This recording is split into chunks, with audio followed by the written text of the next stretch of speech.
feel like I'm holding up a fish.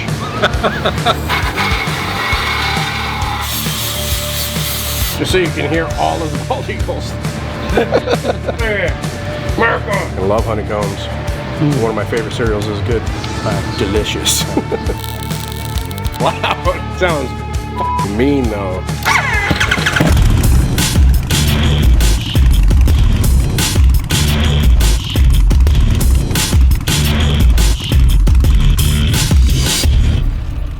So we had a little bit of a hang up with the seat. Actually, not a hang up, we destroyed it. So J&P Cycles, longtime partner of the channel, coming in clutch.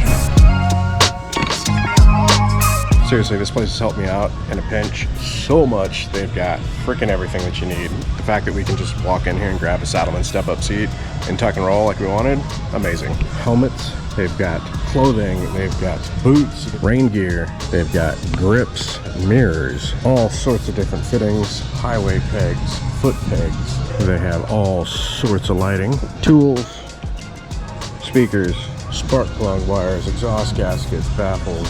All right, there you go, guys. J&P Cycles saving our ass once again. Appreciate it. Be sure to check them out.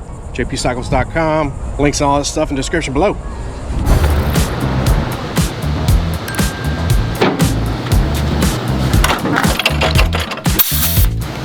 What up, Block fam? Welcome to today's episode. We are working on the... My brain was like, giveaway, Sportster S, and then it just malfunctioned. We are working on our brand new Harley-Davidson Sportster S. This is the bike that we are giving away for season 11. We've got some ideas. I've got Alan here with me, who you guys should know as Alan. Shows up on the channel every now and then, but he's always behind the scenes, lurking, building, designing, sacrificing, bleeding. In today's episode, our goal for the Sportster S is to get an idea together for building our own Blockhead exhaust. I can see the comment section now like, Sportster S exhaust before Dyno? Sportster S exhaust before old Sportster? Hopefully not. We do have an exhaust for twin cam coming up. It'll be in an episode soon, you guys will see. So that's going to be a collaborative exhaust between us, so Blockhead Garage or Blockhead Moto, and Stealth. This is going to be a pipe that we're manufacturing on our own. We're gonna go ahead and crank this one up real quick, let you guys hear it, how it sounds stock, and then we're going to remove the mufflers, crank it up, so you guys can hear it, how it sounds with straight pipes. And then we're gonna work on getting our exhaust together. It's gonna be very hodgepodge. You're really gonna see like the R&D process through this, but this is basically the start, throwing it on the lift, and kind of just around. You guys ready for the meanest sewing machine you've ever heard?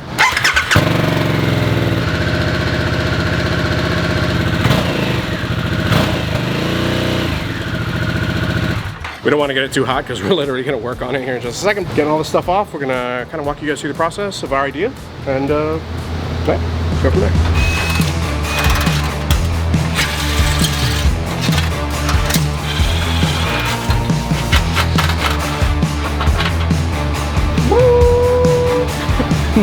I want to know how much this weighs. 17 pounds, I think it's going to weigh. God damn. Oh. 18 pounds, 14 ounces. That's a healthy boy. And you can see it does turn into one can back here, and it's kind of fake. We should put it on the bandsaw and cut this open and see. We should. I feel like I'm holding up a fish.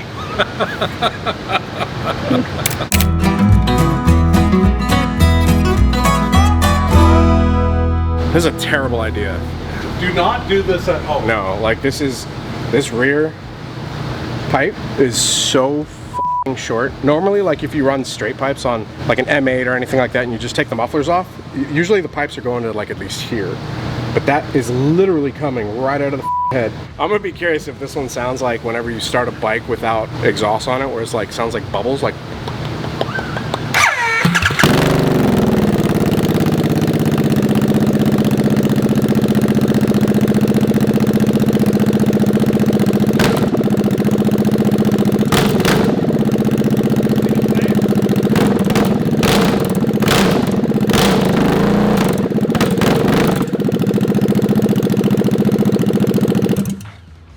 Sound like bubbles. It did kind of sound like bubbles, right? You can kind of hear it. Those flames though. What'd you think? It's different. He's so excited. Guy's like, yeah, America. Finally hear them bald eagles. All right, so the plan is to take one of the mufflers.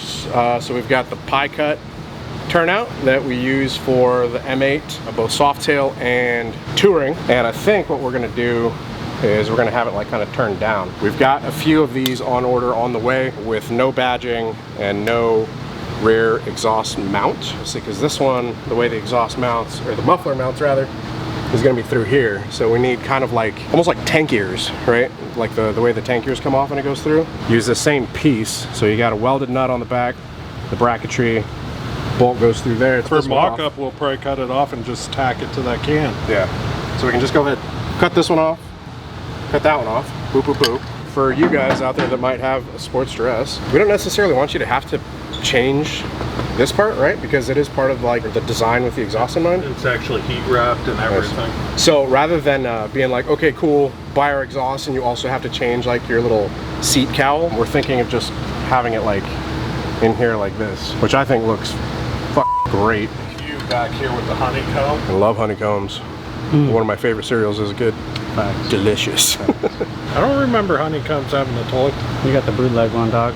Probably. I mean, it's the Great Value brand. Bee combs. I didn't get this big by eating the little boxes. It was a giant bag. Well, that I think looks great. Keep your leg protected right there, right? Yep. Or we can just do it like that. Just kidding. Can you imagine having like that backlighter pipe just go straight into the muffler? Have to like cut the side of it open. What sucks about the oval ports is that we can't just loosen it there and like clock them like however we want. It's like they literally have to be on there like that. So it's gonna be some cutting of these pipes, routing, seeing what we can do, and then we're gonna take it from there. It's gonna f***ing look ugly, guys. But like I said, we're showing you part of the manufacturing process. From there, we're gonna send it to the manufacturer and then they're gonna get everything they need to make it jig, and then that way we can produce them. All right, so with working on exhaust, one of the things that you have to do is cut metal, right? And you guys can see over here, we've got our little metal cutting fabrication area. We've got welder over there, we've got drill press, and one of the things that kind of sucks is whenever you're trying to cut metal with just like a cutoff wheel or something like that, it's not quite as accurate as a bandsaw. So this is the 14CX bandsaw by, probably messing this name up, Dake?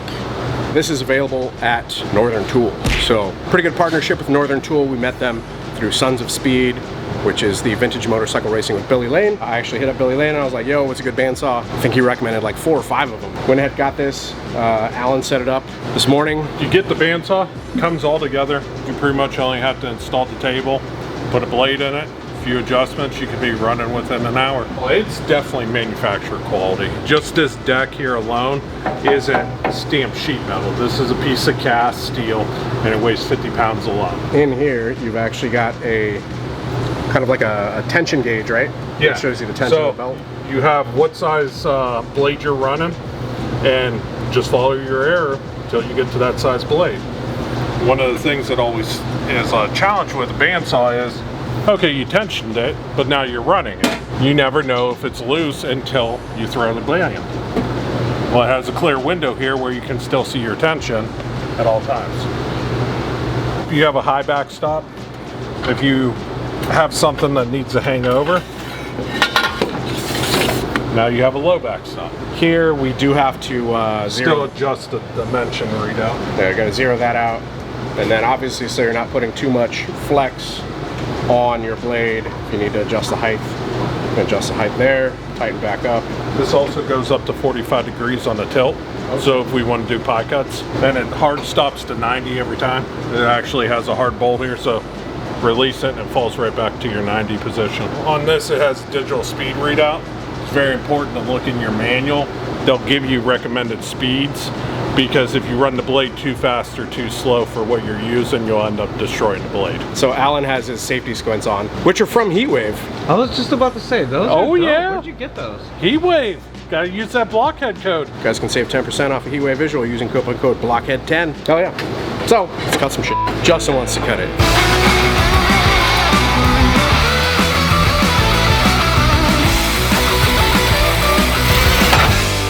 Sheesh. Super clean. Look at that. That's cool. Here. All right, next job.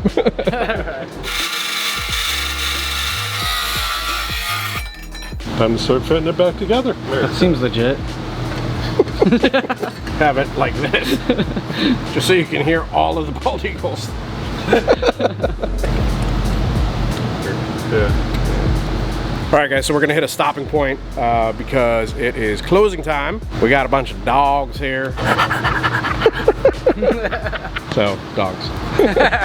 Yeah, we gotta take our dogs to the house. Run them a bit, you know, because I feel bad that they've been inside all day. For us, we'll be 12 hours, and for you guys, will be tomorrow. All right, guys, day 2 here. Block's currently taking care of some other business things, so I'm going to continue working on the Sportster S exhaust. I think I'm going to cut off the OEM bracket and use that as the base because we currently have a nice tab there to hang it from.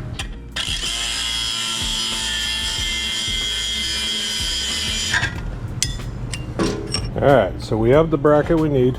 Cut off the old exhaust.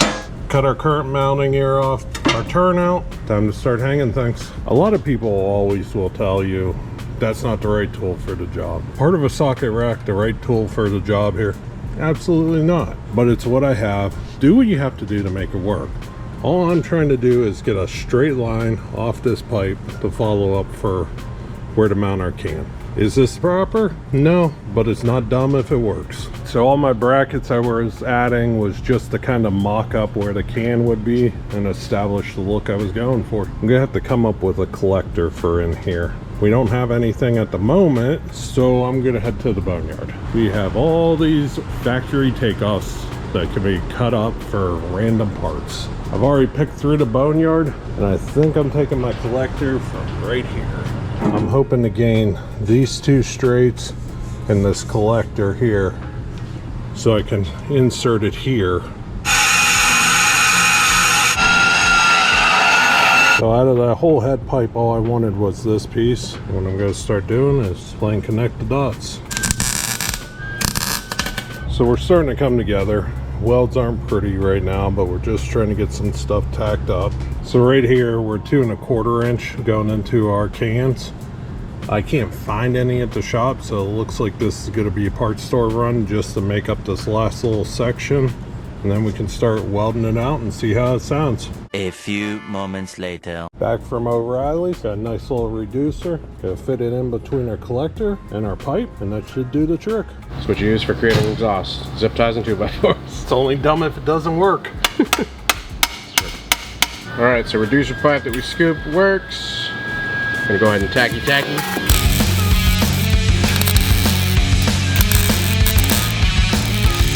Yeah, that's good. It's been a minute. I still got it, Yeah, though. you got it. That's awesome.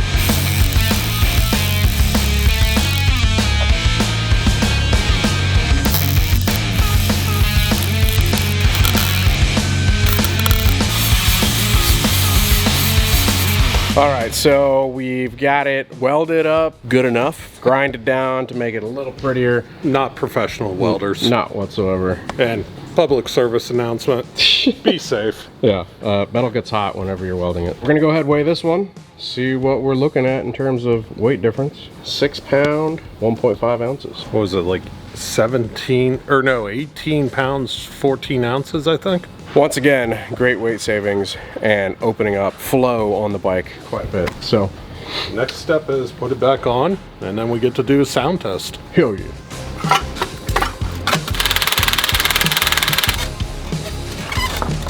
Nice.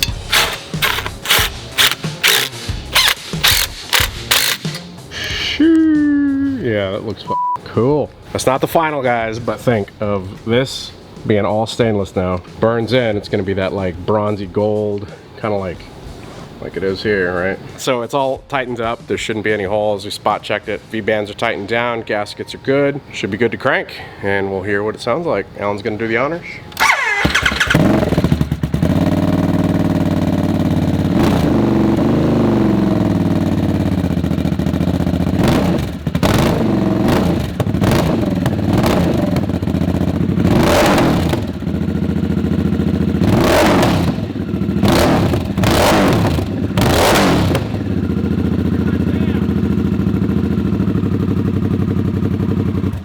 It sounds f***ing mean though. I love it. So let's Has take it a down. good look, sounds better. Doesn't sound like a broken sewing machine any longer. Right. I say let's drop it down and take it for a f***ing rip up and down the street real quick, right? Yeah. Let's hear how it sounds. I get it off the lift and take it for a spin.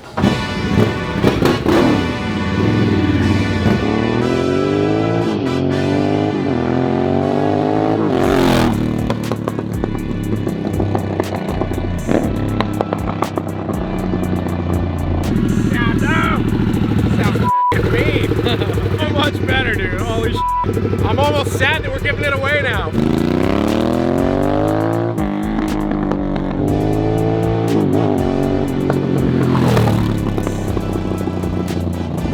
I think it sounds really good, dude. Sounds like a race bike. Yeah. Yeah. Like, especially when it gets farther down.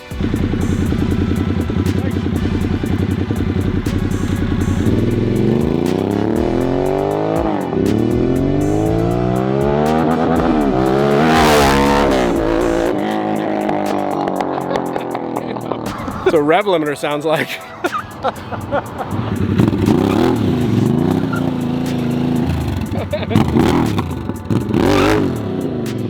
Rolling birdie. It does, it's got traction control. So it looks like that completes that episode. I wasn't sure if you guys were gonna actually complete something. Not that I doubted it.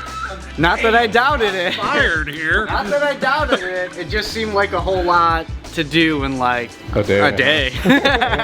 But nice work. At this point, we just disassemble. So we're gonna take it all off, make a jig from this. Once we get that back, it'll be all stainless. We'll update you guys whenever that lands. It'll probably be a little bit manufacturing timelines and all that stuff. Once we get it back, that'll be a first initial prototype. We'll basically put everything back together, put it on, make sure fitment is all good, paying attention to O2 bung location, clamp location, and clearancing. That's a kind of a sneak peek, pulling the curtain back on showing you guys part of our exhaust manufacturing process. Nothing too crazy, but it really changes the bike quite a bit. Beforehand, literally sewing machine. Now, monster. I'm thoroughly impressed with the sound of it, honestly. And the fact that it throws flames, even better. I can't be happier with it. It has a clean look, looks good from side, back. Like whenever you were pulling. Yeah, I mean, pulling it's it in any the way garage. you look at it. Cleaned it up. You can see the tires, swing arm. As the pie cuts face that direction, it kind of starts to follow the line of the bike back down. So I am curious. We do have multiple muffler options. If you want something like Don't have mid-length on there, boy. but even that would still look good because you barely have it poking out from under the seat. Yep. Yeah, that would still look cool. Hope you guys enjoyed the insight into that one. Hope you're stoked on this. So yeah, check out the website. If you guys have a Sportster S, you're interested in scooping one of these exhausts whenever it is available, sign up through the site. We'll send you an email once it's ready and up for grabs. We'll keep you posted. Once again, we are giving away this motorcycle. So if you guys want to sign up to potentially win it for our season 11 giveaway, blockheadgiveaways.com, head over there, sign up, select a tier, and you guys are in. You get various other perks, access to the Discord, discounts on merch, and more. Do us a favor, hit the like button, lets YouTube know we're doing a good job. If you guys aren't subscribed, hit subscribe. You want to continue to see Moto content like this, hit the bell icon also so it sends you notifications on future uploads and activity. Till next time, ride safe, stay vigilant. Catch you guys in the next one. Peace.